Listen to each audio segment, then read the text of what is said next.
धरती पर देवों का संगम, आस्था का सबसे बड़ा पर्व, जहां मिलती है आध्यात्म और संस्कृति की अद्भुत छटा।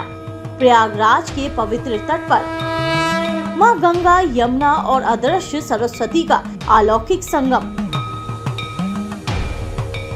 महाकुंभ 2025, जहां हर डुबकी है मोक्ष की ओर एक कदम।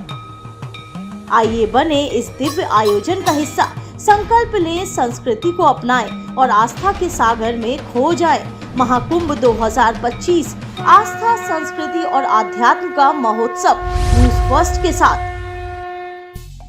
उत्तर प्रदेश के प्रयागराज में 2025 में आयोजित होने वाले महाकुंभ को सरकार अपनी बड़ी उपलब्धि के रूप में प्रचारित कर रही है। मुख्यमंत्री योगी आदित्यनाथ का दावा है कि इस बार का जल आचमन योग यानी पीने योग्य होगा, लेकिन हकीकत इससे कोसों दूर है। प्रशासन की लापरवाही और गलत रिपोर्टिंग ने न सिर्फ सरकार को भ्रमित किया है, बल्कि गंगा और यमुना जैसी पवित्र नदियों की दुर्दशा को भी अनदेखा किया है। जमीनी हकीकत, प्रयागराज में गंगा और यमुना में 10 से अधिक नाले बिना किसी ट्रीटमेंट के सीधे गिर रहे हैं। यह सिलसिला वर्षों से चला आ रहा है, लेकिन सरकार और प्रशासन ने इसे रोकने के लिए कोई ठोस कदम नहीं उठाया। केवल प्रयागराज ही नहीं, गंगा के किनारे उत्तर प्रदेश के विभिन्न जिलों में 200 से अधिक नाले सीधा गंगा में बह रहे हैं। कानपुर की फैक्ट्रियों से निकलने वाला खतरनाक अपशिष्ट बिना उपचार के गंगा को जहरीला बना रहा है। यह सब सरकार और प्रशासन की खुली नाकामी का प्रतीक है। भ्रामक रिपोर्ट और प्रशासनिक धोखा। मेरे पीछे प्रयागराज में ये जो गांव है, ये नीवा गांव है, यानी शहर के सबसे पास का और सबसे आखिरी गांव है। इसे नीवा गांव कहते हैं। साथ में यादवपुर गांव भी इससे जुड़ा हुआ है। गंगा नदी की 2 धाराएं हैं जो यहाँ पर आपको दिखाई दे रही हैं। मुख्य धारा उस तरफ है, जबकि एक धारा ये आपके सामने आप देख सकते हैं। लेकिन इसमें शहर के कई नालों का पानी आके मिलता है, जिसकी वजह से यह पीने योग्य नहीं है। यहीं पे सीवरेज ट्रीटमेंट का एक प्लांट बना हुआ है, जिससे फिल्टर होकर पानी बताया जाता है कि इसमें छोड़ा जाता है, जो आगे जाकर मेला क्षेत्र के आसपास ही यह नदी से, मुख्य नदी से, गंगा नदी से मिलता है। ऐसे में सरकार जिस तरह का प्रचार कर रही है कि पानी आचमन लायक होगा, पीने लायक होगा, ऐसा दिखाई नहीं देता। कुंभ मेले को कुछ ही दिन रह गए हैं। जनवरी 13 से यह मेला शुरू होने वाला है, लेकिन इस गंदगी की व्यवस्था को सुधारने के लिए सरकारों ने कुछ नहीं किया। साथ ही प्रयागराज प्रशासन ने योगी प्रशासन को कहीं न कहीं गुमराह किया है। प्रेम उपाध्याय, प्रयागराज। जा रहा है, ये क्या गंगा नदी में जा रहा है? जी हाँ, गंगा नदी में जा रहा है। अच्छा, हाँ, गंगा नदी में ये मिला हुआ है ना, इसलिए जा रहा है। तो क्या सरकार ने अभी तक कहा था कि गंगा साफ हो रही है? आप लोगों ने इसमें कहा कि ये नाला रोका जाए? अब रोके तो है, वो नहीं रोके नहीं है, बस ऐसे एक पन्नी नहीं जाता बस, और क्या। वो भी अब टूट गया है, वो ऐसे लगा, देखिए वो लोहा ऐसे लगा के चले गए। क्या मतलब है, इस तरह गंगा साफ कहाँ हो पाएगी? थोड़ी होता है। आते हैं मारुति से, आए थे 2-5 बार चेक करने आते हैं, सर्वे करके चले जाते हैं। गंगा सफाई को लेकर मुख्यमंत्री योगी आदित्यनाथ के कई दौरे और घोषणाओं के बावजूद प्रशासन उन्हें झूठी और भ्रामक रिपोर्ट सौंप रहा है।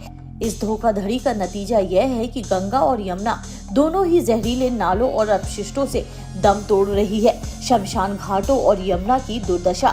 प्रयागराज में गंगा यमुना के किनारे स्थित दर्जनों शमशान घाट नदी को और प्रदूषित कर रहे हैं। यमुना की हालत और भी बदतर है। दिल्ली से निकलने के बाद यमुना केन और बेतवा के साथ सैकड़ों जहरीले नालों से भर जाती है। साफ पानी के बजाय इन नदियों में अब केवल अपशिष्ट और औद्योगिक कचरा बह रहा है। अब यहाँ पर ये जोड़ था, वो जोड़ टूट चुका है। ये फिल्टर पानी मतलब इस नदी में बह रहा है। अब ये नदी जाए कि नहीं, फाफा मऊ के पहले ही से जुड़ गया है। पानी हालांकि इसमें पीने लायक तो है नहीं है। अब उसी में चला गया है तो स्वस्थ हो गया, फिर आदमी आजकल पी रहा है, नहा रहा है। महाकुंभ 2025 तैयारियां या ढकोसला। महाकुंभ 2025 के लिए सरकार 50 करोड़ से अधिक श्रद्धालुओं के आने का दावा कर रही है। संगम पर टेंट सिटी का निर्माण तो जोरों पर है, लेकिन गंगा और यमुना की सफाई को लेकर ठोस कार्रवाई का अभाव साफ दिखता है। श्रद्धालुओं को आचमन योग्य जल का वादा करना तब तक एक मजाक ही है जब तक नदियों में सीवेज और कचरा गिरना बंद नहीं होता। सरकार और प्रशासन के लिए चेतावनी।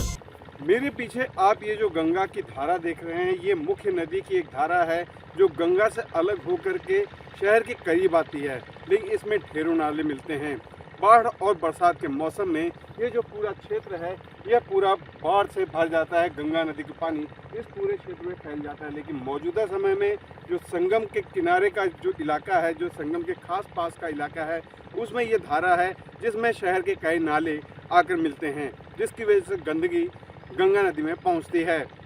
सरकार को ज़रूरत है कि इस तरह के जो धाराएं हैं उनमें भी ट्रीटमेंट प्लांट लगाए। अब कुंभ जो है 13 जनवरी से लेकर 26 फरवरी को होने वाला है। ऐसे में आचमन के लायक गंगा का पानी तो नहीं ही है। प्रेम उपाध्याय, प्रयागराज। गंगा और यमुना केवल नदियां नहीं है, वे करोड़ों भारतीयों की आस्था और जीवन रेखा है। अगर प्रशासन और सरकार अपनी नाकामी से नहीं जागे तो यह न केवल पर्यावरणीय संकट को बढ़ाएगा, बल्कि करोड़ों श्रद्धालुओं की आस्था पर भी एक गहरी चोट होगी। सरकार को दिखावटी घोषणाओं और प्रचार से बाहर आकर जमीनी सच्चाई का सामना करना होगा। यदि नदियों की सफाई और संरक्षण के लिए कठोर कदम नहीं उठाए गए तो यह महाकुंभ एक ऐतिहासिक आयोजन नहीं, बल्कि एक शर्मनाक असफलता बनकर रह जाएगा। सरकार और प्रशासन को अब गंभीरता से अपने कार्यों का आत्ममंथन करना चाहिए। यह समय चेतने और जिम्मेदारी निभाने का है, वरना इतिहास उन्हें इस पवित्र धरोहर के विनाश का दोषी ठहराएगा। न्यूज़ फर्स्ट के लिए प्रयागराज से विशेष संवाददाता प्रेम उपाध्याय की रिपोर्ट।